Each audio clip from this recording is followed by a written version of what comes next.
Magandang araw guys. So tutorial tayo ngayong hapon. Topic natin is find the area of a circle.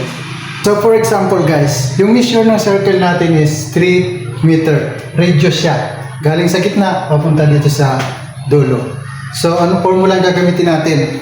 Area is equal to pi times radius to the power of 2. Then substitute na lang tayo.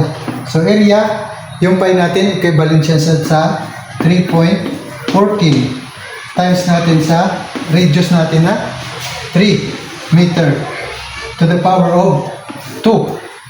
Then 3.14 times natin sa 3 to the power of 2 ay 9 meter squared.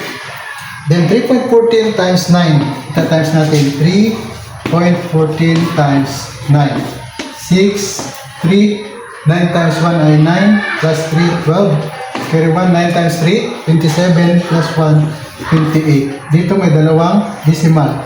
1, 2, 28.26. So 28.26 meter squared. Yun na yung magiging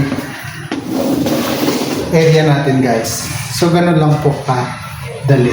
So ang pag-solve natin ng area. So remember lang, kung ang binibigay sa atin ay given yung radius, so radius yung gamitin nating formula.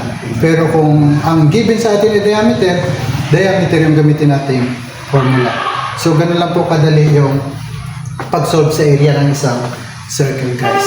Sana natutunan kayo sa maikling example na yan. Patuloy lang po kayo mag-support kay Natibong Maestro.